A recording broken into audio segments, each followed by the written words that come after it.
하나님 당신께 실망했습니다 라는 책이 있습니다. 그 책은 내용을 살펴봐도 그 책 제목이 그대로 우리의 어떤 성도들의 마음을 잘 표현하고 있다고 생각합니다. 사실 우리가 신앙생활 하다 보면 이 책 제목처럼 하나님께 실망할 때가 종종 있습니다. 그래서 힘든 시간을 보낼 때가 있는데요, 오늘 본문에 나오는 사라 역시 하나님께 실망한 사람들 중에 하나입니다. 그는 자신의 남편 아브라함을 따라온 지 어느새 25년이 이제 훌쩍 넘어가고 있습니다. 그동안 하나님은 여러 번 약속을 통해서 사라에게 땅과 자손들을 주겠다고 하나님이 약속을 했습니다. 근데 결국 사라의 나이 이제 90살이 가까웠는데도 하나님이 하신 약속이 하나도 이루어지지 않는 것처럼 느껴지고 있습니다. 사라는 성경에서 표현은 나오지 않았지만 아마 속으로 단단히 하나님께 삐져 있는 그런 마음의 상태인 것을 우리가 감지할 수 있습니다. 그러는 어느 날 이제 아브라함과 사라의 집에 나그네들이 찾아옵니다. 그리고 자신의 남편 아브라함과 그 나그네들이 대화하는 것을 장막 뒤에서 우연히 듣습니다. 그런데 그 나그네들이 자기 남편 아브라함이 하는 얘기가 내년 이맘때에 자신에게 아들을 낳을 텐데, 그 이야기를 들은 사라 입장에서는 그 말이 말도 안 되는 소리다. 이미 내가 90세가 되고 여성의 생리가 끊기고 우리 남편에겐 더 이상 소망이 없는 나이인데 무슨 말이냐, 아마 귓등으로도 안 들었을 것이라고 생각합니다. 실제로 18장 12절에 보면 뭐라고 나옵니까? 같이 한번 읽어볼까요? 사라가 속으로 웃고 이르되 내가 노쇠하였고 내 주인도 늙었으니 내게 무슨 즐거움이 있으리요. 바로 그 11절에 보면 자기 남편 나이가 이미 99세고 그리고 자기의 생리도 끊겼는데 어떻게 이게 가능하겠냐는 거죠. 이와 같이 사라와 같은 반응을 보인 사람이 바로 이 앞장 17장에 보면요, 아브라함이 그랬습니다. 17장 17절 한번 보세요. 아브라함이, 하나님이 똑같이 아브라함에게 이야기합니다. 내년 이맘때 너를 통해서 너의 아내 사라가 아들을 낳을 건데 그 아들의 이름까지 이야기합니다. 이삭이라고. 그때 아브라함이 뭐라고 그래요? 엎드려 웃으며 마음속으로 이르되 100세 된 사람이 어찌 자식을 낳을까? 사라는 90세니 어찌 출산하리요? 이건 불가능하다는 거죠. 여러분, 오늘 본문에 보면 사라도 그렇고 17장에 아브라함도 그렇고 단단히 하나님께 실망해 있는 것을 알 수가 있습니다. 그런데요, 17장에서 찾아온 하나님의 말씀을 듣고 이제 18장에서는 아브라함은 하나님께 실망한 마음에서 돌아섰어요. 이제 실망한 마음이 아니에요.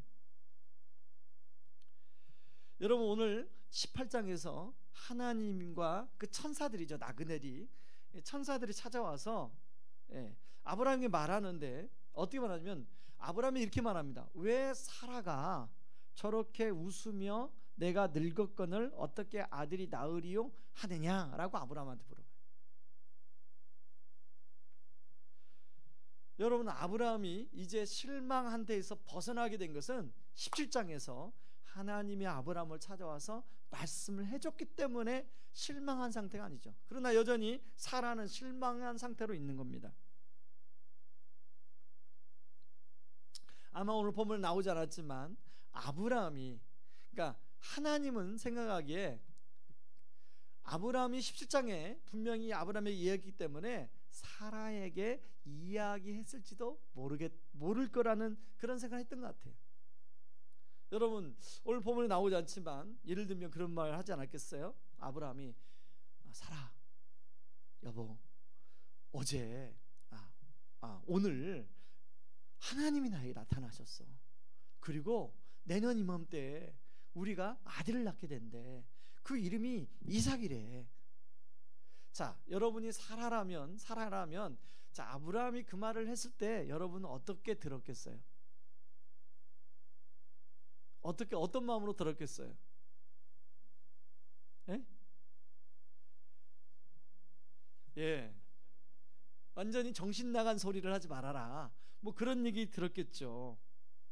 자, 그런 상황에 있는 사라에게요, 여러분 오늘 18장에 하나님과 하나님의 천사들이 다 찾아오십니다. 그리고 이미 17장에 아브라함한테 했던 이야기를 반복해서 또 아브라함에게 그 얘기를 하고 있어요.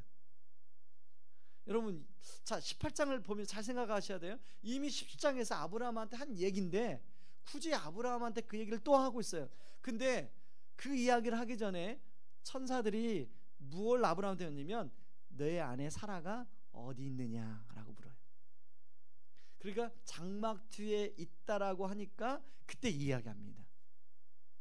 그러면 지금 아브라함한테 하는 이야기는 누구한테 하는 이야기예요? 누구 들으라고 하는 얘기예요? 사라 들으라는 얘기죠.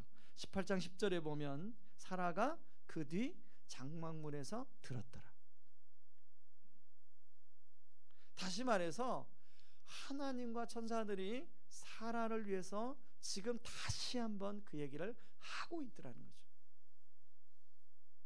저는 이 말씀을 묵상하면서 처음에는 이 말을 왜 10장에서 했던 말을 반복해서 아브라함한테 이야기할까 이해를 못했어요. 그런데 가만히 제가 보니까 하나님과 천사들이 다시금 아브라함을 찾아온 이유는 사라가 그걸 믿지 않으니까 사라가 들을 수 있도록 사라를 위해서 반복해서 말하는 거예요. 그래서 사라를 위한 특별한 스페셜한 이벤트. 오늘 설교 제목이 그죠? 사실 17장에서 이미 하나님이 나타났기 때문에요, 천사들만 보낼 수도 있어요. 그런데 하나님과 천사들이 와서 사라에게 들을 수 있도록 그 얘기를 하고 있더라는 것이죠. 왜요? 아브라함도 소중했지만 하나님은 사라도 참 소중했기. 사실 오늘 18장을 보면요, 하나님과 천사들이 지금 이 땅에 내려온 목적은 다른 데 있었어요. 어떤 목적이 있었냐면 18장 21절에 보면 같이 한번 읽어볼까요? 내가 이제 내려가서 그 모든 행한 것이 과연 내게 들린 부르짖음과 같은지 그렇지 않은지 내가 보고 알려하노라. 그러니까 소돔과 고모라에 대한 부르짖음을 듣고 소돔과 고모라가 정말로 상황이 그러한지를 살펴보러 오신 거예요. 그 목적이 그거예요. 그것 때문에 오셨는데 누구 집에 들렸어요? 사라를 위해서 아브라함 집에 들린 거죠. 여러분, 굳이 아브라함 집에 들리지 않아도 돼요. 하나님께서는 마음이 실망한 상태로 있는 사라를 향한 배려, 스페셜한 이벤트로 찾아오고 있다는 거죠. 오늘 예배에 나온 성도님들 가운데, 또 오늘 예배에 나오지 못했지만 믿음 생활하는 우리 성도님 가운데 우리가 어떤 하나님이 분명히 나에게 약속했는데 그것이 잘 응답되지 않을 때, 시간이 기다렸는데 뜻대로 되지 않을 때 우리는 실망할 때가 있습니다. 여러분, 그런 실망한 우리 성도님들, 오늘 사라가 하나님이 찾아오셔서 사라를 확신을 심어주는 것처럼 우리 그런 성도님 있다면 오늘 이 말씀을 통해서 하나님의 위로와 확신을 얻기를 주님의 이름을 축원합니다. 자, 그렇다면 하나님이 이렇게 배려를 해주시는 데는 하나님의 분명히 목적이 있다는 거예요. 여러분, 우리 신앙이 자칫 균형을 잃을 수가 있어요. 여러분, 우리는 아브라함이나 사라처럼 그 약속이 이루어지는 것, 내 삶에 이루어지는 것에 관심이 있습니까, 없습니까? 관심 없는 분 계세요? 우리는 그 신앙생활은 기본적으로 하나님의 약속이 내 삶에 그것이 아이고 옆에 있는 김집사 뭐 이집사 삶에 이러는 건 중요한 게 아니에요. 나에게 이루어져야 중요한 거죠. 안 그래? 하나님의 축복이 옆에 있는 다른 사람이 아니라 나에게 이루어져야 내가 하나님을 경험하는 거 아니겠어요? 성경에 보면 하나님의 축복을 약속하는 내용이 참 많이 나와요. 그리고 실제로 베풀어 주시기도 합니다. 그런데요, 여러분, 이런 축복만 우리가 받으려고만 하는 신앙에 머무르면 안 된다는 거예요. 하나님은 이렇게 사라에게 약속을 해주시는 어떤 분명한 뜻이 있는데요, 그것을 우리가 같이 균형을 이루어야 된다는 거예요. 왜 나에게 축복해 주시는지, 왜 나에게 기도 응답을 해 주시는지, 그래서 그걸 끊임없이 생각하고 질문하고 그 하나님의 목적을 알아할 때 우리 신앙생활에 균형 잡힌 신앙생활이 될 수 있다는 것입니다. 저는 오늘 두 가지를 좀 살펴보려고 하는데, 첫 번째는 하나님 나라를 이루는 삶. 여러분 18장 19절을 같이 한번 읽어보겠습니다. 같이 읽습니다. 내가 그로 그 자식과 권속에게 명하여 여호와의 도를 지켜 의와 공도를 행하게 하려고 그를 택하였나니 이는 나 여호와가 아브라함에게 대하여 말한 일을 이루려 함이니라. 여러분 19절에 보면 아브라함을 통해서 의와 공도를 지키는 삶, 영어로 말하면 righteousness and justice예요. 이것을 신약용어로 말하면 하나님의 나라예요. 예수님이 처음에 오셔서 천국이 가까웠다고 말씀하셨어요. 하나님 나라가 가까웠다고 말씀하셨어요. 성경 66권은 창세기부터 요한계시록까지 한 말씀 하나의 단어로 압축하라면 바로 하나님 나라로 압축할 수가 있습니다. 바로 그것을 19절에 말씀하는 거예요. 그런데 이런 하나님 나라를 이루어가는 삶을 아브라함이 지금 이루고 있는데요, 바로 그것은 오늘 장막에 찾아온 나그네를 대하는 모습 속에 나와요. 여러분 1절부터 3절까지 아브라함이 장막에 찾아온 나그네를 대하는데요, 그야말로 아주 정성스럽게 대하고 있습니다. 물도 주고요, 떡도 주고, 기름 주고, 좋은 송아지를 잡아 요리해서 주고요, 우유와 엉긴 젖과 함께 가져와서 극진히 대접해요. 어떤 분들은 아브라함이 자기 집에 찾아온 나그네들이 천사였기 때문에 알고 그렇게 대접했을 것이다, 그렇게 하는데요, 아브라함 오늘 정황상 보면 그 천사인 줄 몰랐어요. 그런데요, 여러분 19장을 보시면, 이제 다음 주 19장을 볼 텐데요, 19장에 보면 소돔 사람들이, 이 천사가 소돔에 다시 찾아가요, 천사들이. 근데 소돔 사람들은 이 천사들에 대해서 어떻게 대하고 있습니까? 4절 5절 같이 한번 읽어볼까요? 그들이 눕기 전에 그 성 사람 곧 소돔 백성들이 노소를 막론하고 원근에서 다 모여 그 집을 에워싸고 롯을 부르고 그에게 이르되 오늘 밤에 내게 온 사람들이 어디 있느냐 이끌어내라, 우리가 그들을 상관하리라. 상관한다는 무슨 말이에요? 동성애예요, 동성애. 이 원문에 가면 동성애예요. 근데 보세요, 몇몇 사람이 아니라 모든 소돔 백성들이 노소를 막론하고, 소돔 땅이 어느 정도까지 타락했어요? 노소를 막론하고 사람들이 다 동성애를 하는. 하나님이 그런 소돔 땅을 멸망할 수밖에 없었죠. 처음에는 서울시에서만 동성애자들이 그렇게 집회를 했어요, 서울에. 근데요, 올해 보니까 이게 전국에서예요. 인천에서도 하고 부산에서도 하고 대구에서도 하고. 심각합니다.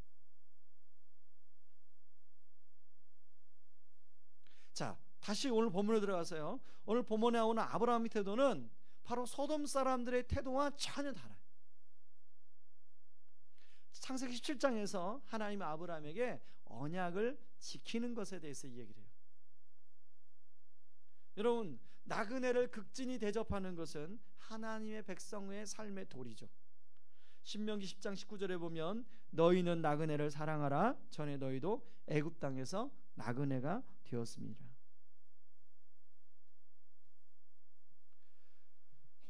마태복음 25장에 보면 양과 염소의 비유가 나와요. 예, 아직 성경 구절 안 보여줘도 돼요. 예, 양과 염소의 비유가 나와요. 양과 염소의 비유에 보면 여러분 아시죠? 그 비유 공통점이 있어요. 양인과 염소는 똑같이 헐벗고 가난하고 굶주린 사람들을 잘 도왔어요. 그러면 여러분 양도 도왔고 염소도 도왔죠, 그죠? 그런데 차이점이 있어요. 양은 기억을 못해요. 염소는 기억을 해요. 무슨 차이일까요? 임금이 양에게 너 헐벗고 가난하고 굶주린 사람들을 도와주지 않았느냐 그랬더니 양이 아니 내가 언제 그랬어요? 나 그런 적 없는데 기억이 안 나는데요. 염소는 너 헐벗고 굶주리고 가난한 사람들을 왜 도와주지 않았느냐? 아 내가 도와줬는데요. 이런 반응을 하잖아요. 그런 반응을 할 때 여러분 그 어디 뭐 때문에 그런 반응을 할까요? 바로 그 답은요 바로 25장 40절에 있어요. 25장 40절 읽어볼까요? 임금이 대답하여 이르시되 내가 진실로 너에게 이르노니 너희가 여기서 내 형제 중에 지극히 작은 자 하나에게 한 것이 곧 내게 한 것이라. 양은 너무 많이 해서 그게 했는지 안 했는지 기억이 안 나는 거예요. 그런데 염소는 헛자닥 하니까 그게 기억나는 거죠.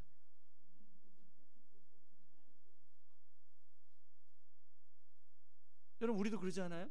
어쩌다 하면 그게 기억 자꾸 나요. 근데 하도 하면 그게 기억이 잘 안 나.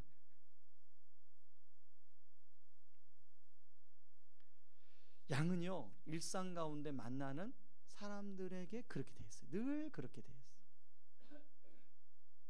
그러나 염소는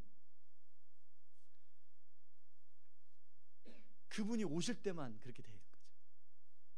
그죠? 그러니까 기억나는 거죠. 여러분 우리가 일상 가운데 만나는 사람들을 어떻게 대하고 있는가? 가깝게는 매일 만나는 가족들, 또 회사의 동료들, 동네의 가까운 사람들, 내가 자주 가는 마트의 어떤 뭐 사장님이나 종업원, 내가 자주 가는 주유소에 그 주유하시는 도와주시는 분, 식당에서 내가 자주 가는 식당에서 일하시는 분들, 운전을 하다가 만나는 분들, 여러분 그들을 어떻게 대하는가? 존 비비어라는 분이 계세요. 그분의 책 중에 존중이라는 책이 있는데 그 존중에서 존 비비어가 그렇게 얘기를 해요. 존중하는 것을 훈련하라. 그러면서 지금 여러분의 눈앞에 보이는 사람을 존중하는 훈련을 해라. 그 사람이 누구든지 하나님의 형상대로 만들어졌다고 생각하고 그 사람을 마음속에서 존중하는 훈련을 해라. 그때 제가 단기 선교 가는 비행기 안에서 그 책을 읽었는데요. 그 비행기 안에 이제 여러 그 다국적 사람들 있잖아요. 그 훈련을 제가 그 책을 읽으면서 그분을 제 눈앞에 시선에 보이는 제 눈앞에 보이는 사람들을 한 사람을 이렇게 존중하는 마음을 한번 제가 먹어봤어요. 여러분 우리가 하나님 나라를 이루는 것 바로 지금 내 주변에 있는 그게 누구든지 그 사람을 존중하고 그 주님의 마음으로 작은 것을 행할 때 하나님은 그것을 아신다는 겁니다. 저와 여러분 통해서 이런 하나님 나라가 이루어지기를 주님의 이름으로 축원합니다. 그런가 하면 축복의 통로가 되는 삶 때문에 하나님 우리에게 축복해 주셨다는 거예요. 여러분 우리 아브라함의 아버지 데라는 뭐라고 성경에 나오냐면 유일하게요 여호수아 24장 이전에서 언급하고 있어요. 한번 제가 스크린에 나옵니다. 자, 후반부만 읽어보겠습니다. 곧 아브라함의 아버지 나홀의 아버지 데라가 강 저쪽에 거주하여 다른 신들을 섬겼으나. 어떤 학자들은 이 근거를 가지고 아브라함의 아버지 데라가 그 우상을 만드는 일을 했을 것이다. 그리고 아브라함은 그 밑에서 그 일을 같이 했을 것이다. 75세까지. 이렇게 말하는 학자들도 있어요. 어떻든 그런 아브라함을 하나님이 갈대아 우르에서 불렀죠. 그리고 뭐라고 약속을 두 가지 했냐면 내가 너를 복의 근원 삼아 주겠다고 얘기하면서 하나는 땅과 자손에 대한 약속을 합니다. 그게 창세기 12장 1절 2절이죠. 그리고 이제 창세기를 쭉 12장부터 아브라함이 나오는 본문, 오늘 본문까지 쭉 보면 창세기 13장에서 다시 구체화된 약속을 해줘요. 그리고 시간이 가면서 15장에서 좀 더 구체적인 약속을 해주고, 그 다음에 17장에서 이제 이삭이라는 이름이 나와요. 아주 구체적인 약속을 해주죠. 근데 17장까지만 해도 아브라함과 사라의 관심은 어디 있냐면 그 약속이 내 삶에 이루어지느냐에 관심이 있었어요. 왜 안 이루어지느냐?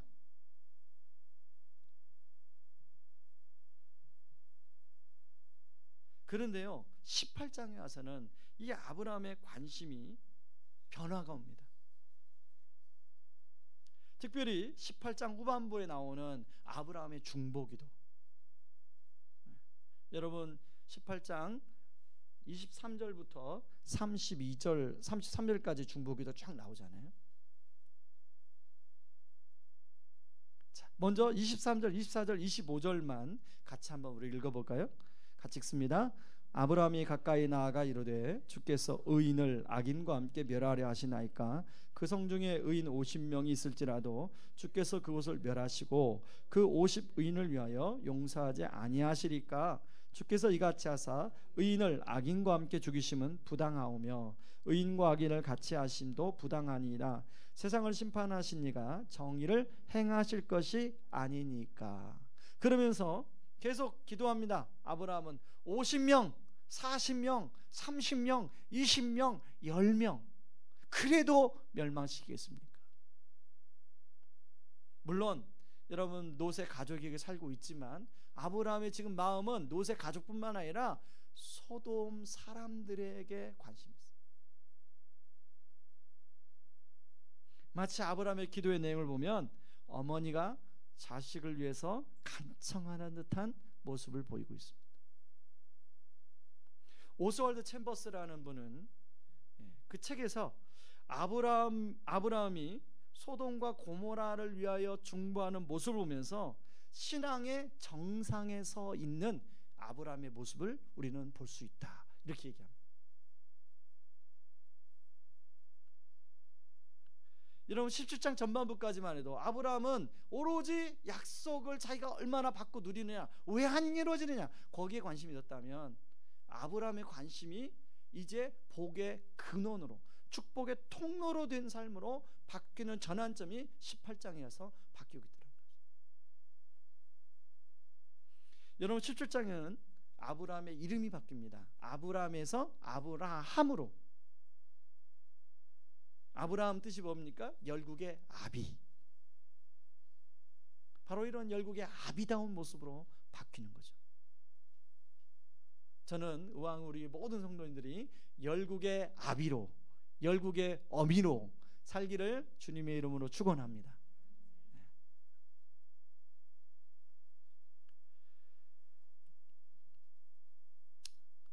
하나님은 이렇게 아브라함의 중보하는 기도에 그때그때마다 응답해 주십니다. 여러분 창세기 12장에 아브라함을 처음 부를 때 하나님은 아브라함이 복의 근원, 너를 통해서 많은 민족이 복을 받을 것이다 라고 약속했어요. 근데 하나님은 25년 동안 아브라함을 계속해서 빚어가고 계시죠. 그리고 25년 만에 비로소 아브라함은 자기 중심적인 삶에서 다른 사람을 향한 삶으로 아브라함의 삶이 점점 변화되고 있는 것이죠. 여러분 지난 주일날 우리가 살고 있는 시대가 포스트 모더니즘 시대라고 말씀드렸습니다. 그 포스트 모더니즘 시대는 철학의 기조가 상대주의라고 얘기를 했어요. 포용주의 그리고 다원주의라고 얘기했습니다. 그러나 이런 철학의 흐름이 또 하나 있다면요, 또 하나는 개인적으로 나타나는 것은 개인주의입니다. 자기중심주의예요.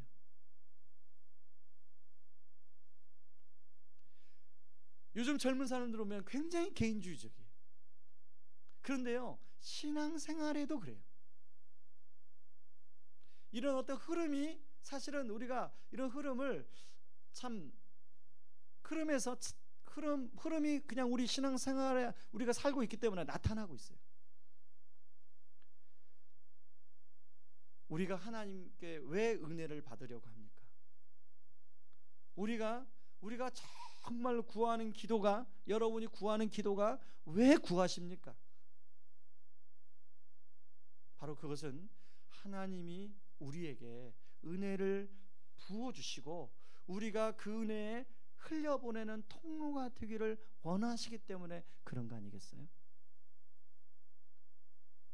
저는 의왕 우리 교회 성도님들이 하나님께 많은 은혜를 받아 누리시기 바랍니다. 그리고 그 은혜가 여러분을 통해서 많이 흘러갈 수 있기 바랍니다.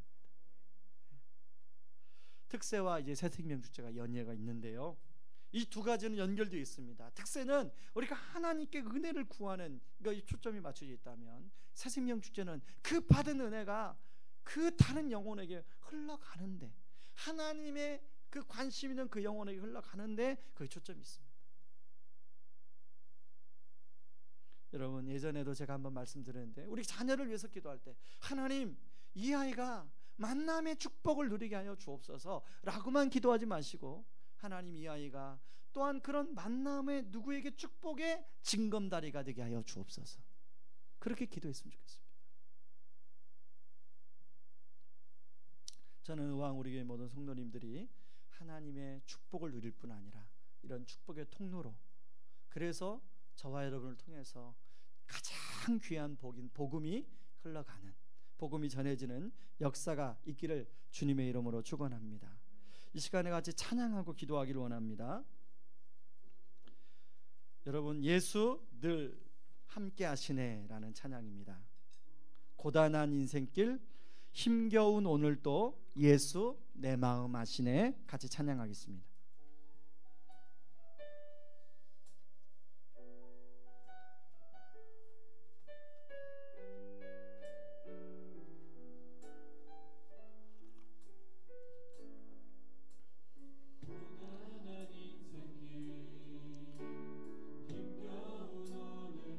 예수 내 마음 아시네, 지나간 아픔도 마주할 세상도 예수 내 마음 아시네. 하루를 살아도